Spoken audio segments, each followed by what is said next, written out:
Tá fazendo o possível ou melhor?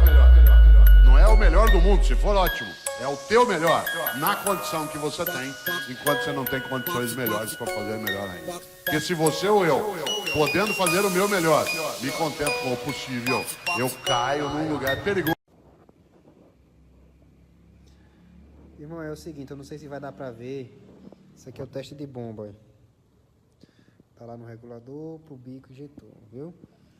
Essa sua moto, vou acionar a ignição umas 3 vezes aqui. É pra ela chegar aqui, ó. No 3. Viu? Vamos lá, primeira vez, ó. Segunda. Terceira.